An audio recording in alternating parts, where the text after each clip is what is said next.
Ever notice that during periods of stress, your shoulders tighten or your stomach feels unsettled, your chest feels heavy, or you may hold your breath without realizing it?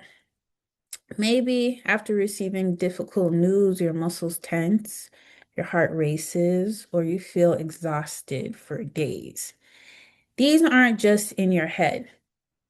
There are many examples of incredible connections between your brain, your nervous system, and your body. For individuals facing cancer, trauma, chronic illness, grief, anxiety, or major life transitions, emotions live in the body just as much as they exist in our thoughts. So, today we'll discuss what somatic therapy is, why trauma and stress become stored in the body, how the nervous system responds to stress, three common somatic therapies.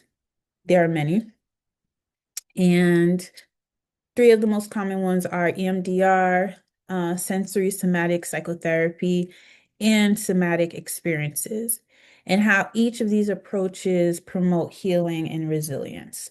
So, what is somatic therapy? Somatic therapy is a type of psychotherapy that treats the mind and body as one interconnected system.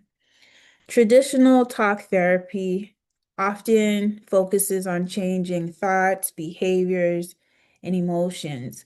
While these approaches are incredibly helpful, they don't always address how stress and trauma continue to live inside the body.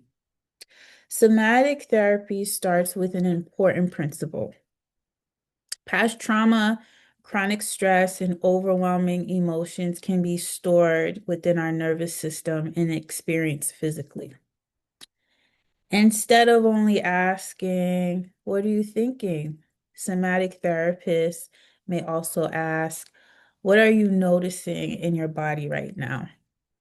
And some examples of things people may notice in their body, especially when they're experiencing anxiety or stress, is tightness in the chest, clenching in the jaw, butterflies in the stomach, holding the breath, muscle tension, fatigue, restlessness, and feeling numb or disconnected. These sensations aren't just problems to eliminate, they're information, communication between your body and your brain.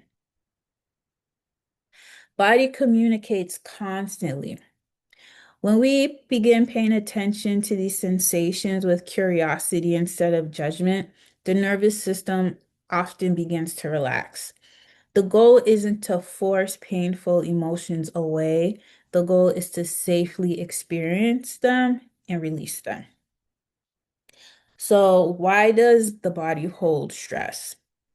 To understand somatic therapy, you first need to understand the nervous system. Our autonomic nervous system is designed for survival. When we encounter danger, whether it's an accident, a car accident, a cancer diagnosis, abuse, surgery, or another traumatic event, our body automatically prepares to protect us. We typically hear about three survival responses: fight, flight, freeze. Some people also talk about fawn or like people pleasing for safety. All these responses are automatic. They're not choices, they're survival responses. If danger passes and the body completes its survival response, the nervous system returns to balance. Animals are excellent examples of this. If you um, imagine like a gazelle on the savannah or whatever, and there's a lion there approaching it, trying to hunt it, its stress response activates, it runs, and once it knows it's safe, it releases that stress. It's not in that survival response anymore. After escaping a predator, many animals naturally shake, tremble, breathe deeply. and then they return to eating or grazing. Humans often don't complete this process, especially nowadays. Instead, we may suppress our emotions, remain constantly alert or hyper vigilant, or continue functioning without processing what happened. The stress response becomes interrupted. The body remains stuck in survival mode. Over time, this can contribute to anxiety, chronic muscle tension, digestive problems, sleep disturbance, chronic pain, fatigue, and difficulty relaxing or hypervigilance.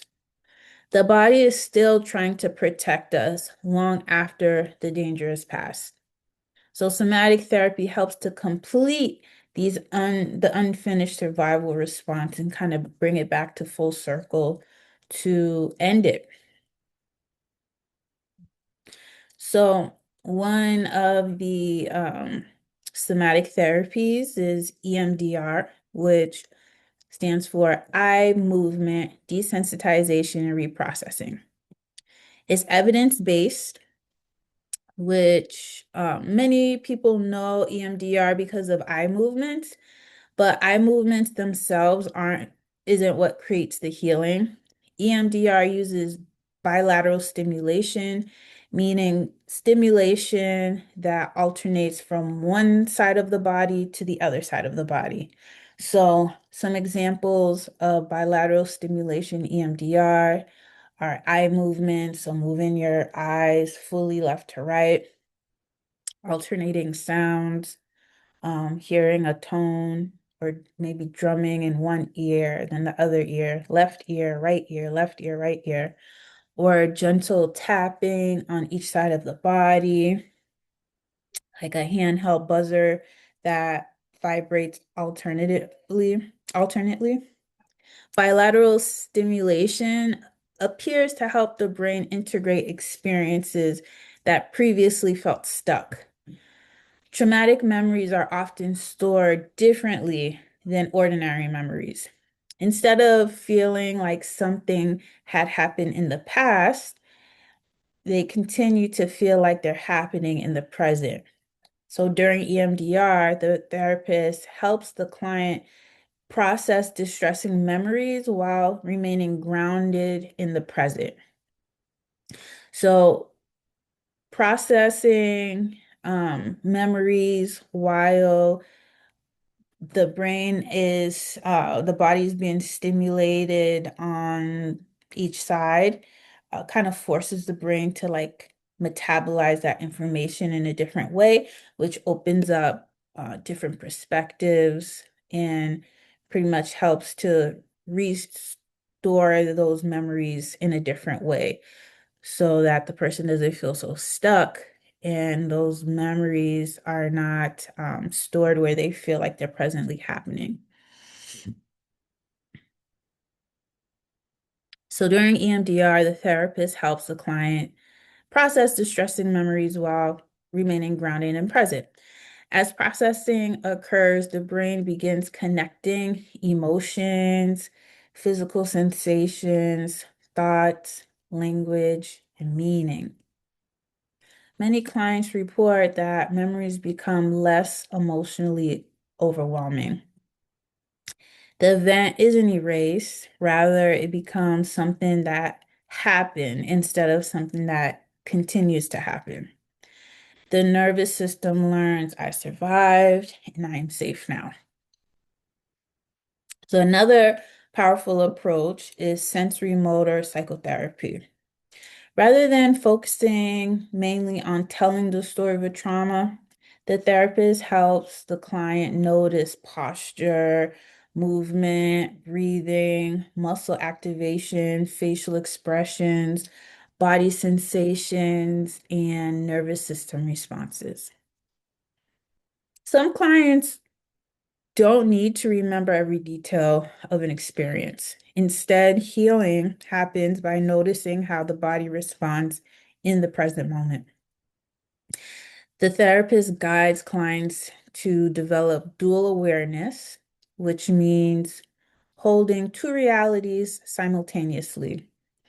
I notice that my body feels tense, and I also notice that I am safe sitting here today. This helps prevent clients from becoming overwhelmed by past experiences. Sensory motor psychotherapy also emphasizes identifying survival responses. The therapist explores what strengths help you survive that difficult experience.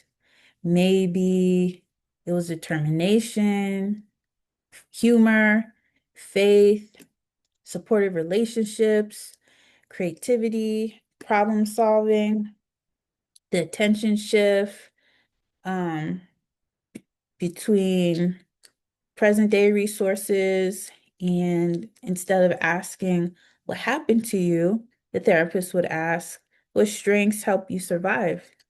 Clients learn to reconnect with their bodies as places of wisdom rather than danger. And the third approach I'll discuss is somatic experiencing, often called SE. Um, this was developed by Peter Levine.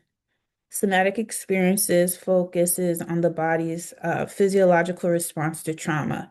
Rather than revisiting traumatic memories in detail, the client learns to notice physical sensations in small, manageable amounts. The therapist might ask, what do you notice happening in your shoulders? What changes as you take one slow breath? Do you notice warmth, tingling, tightness, or relaxation? This process increases body awareness. Clients begin recognizing emotions through physical sensations. Anxiety might appear as chest tightness, racing heart, clenched muscles, shallow breathing. Sadness might appear as heaviness, fatigue, slumped posture. Fear might appear as stomach discomfort, trembling, shaking, or holding one's breath. And somatic experiencing gently supports the body in completing unfinished survival responses.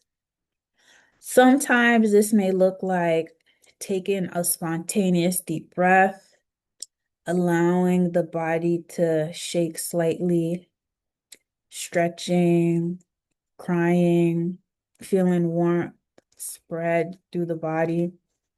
These are all normal ways the nervous system naturally releases stored stress. As a client practices this process, they strengthen the nervous system's ability to regulate itself after stressful events. This is called resilience.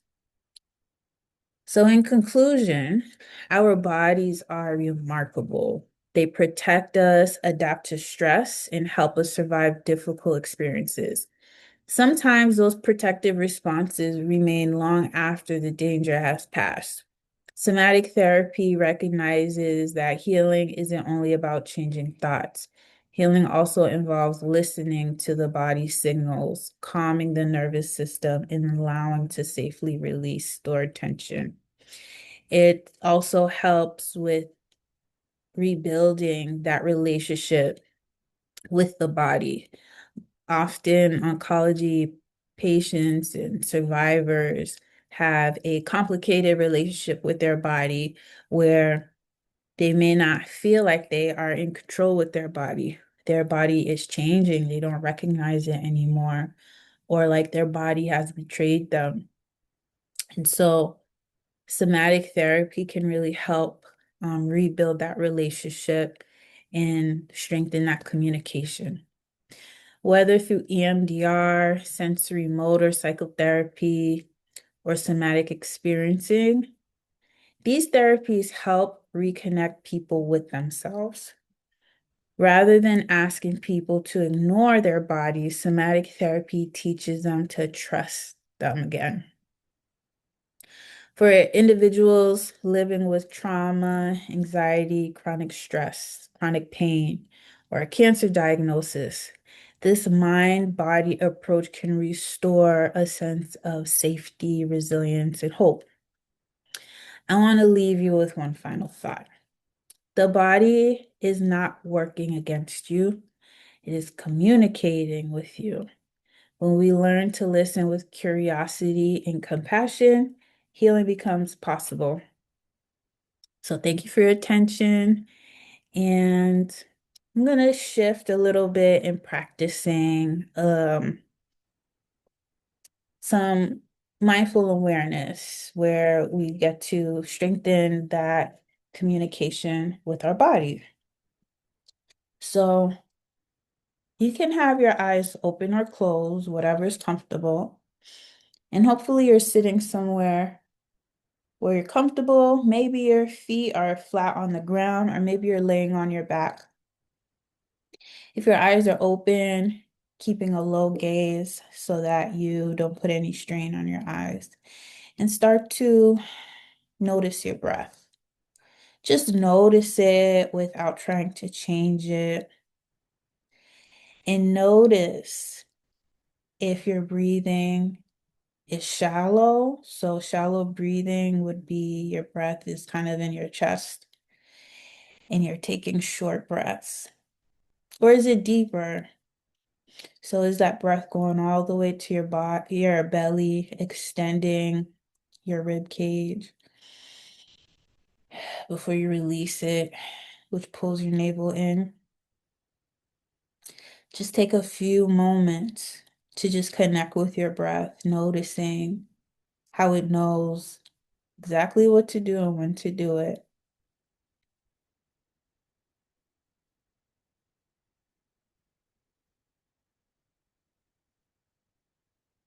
Maybe you begin to notice all the parts of your abdomen that engage in breathing in and out.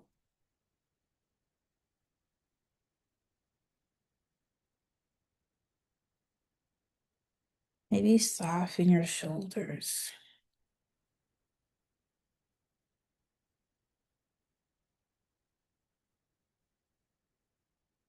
Maybe soften your eyes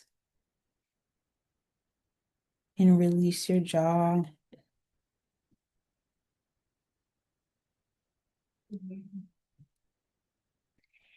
And maybe you can begin to notice all the points of contact your body is making with the ground, the bed, and the chair. Just moving from head to toe, just taking notice of all the points of contact your body's making.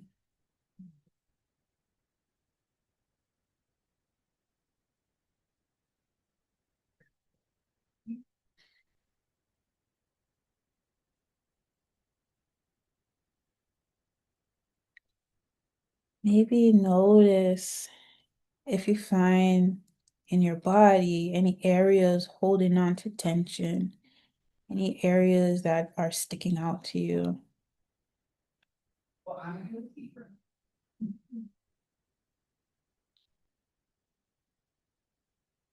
And if it's okay, with each exhale, seeing if you can release those tense areas, even if it's just a thought, just sending those exhales to those spots.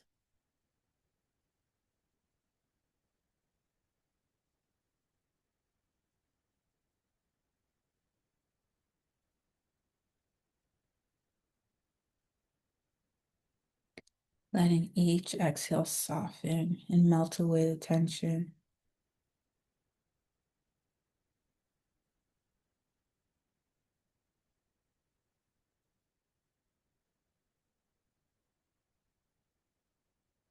Beginning to deepen your breaths in and out. Just coming back to the space you're in. And maybe just be curious about what those feelings, what those sensations are trying to communicate with you. Have you ever noticed the fact that you may hold tension in areas, or maybe you're not tense at all? Either way, I hope you enjoyed this chat and chew, and I will see you next time. Take care.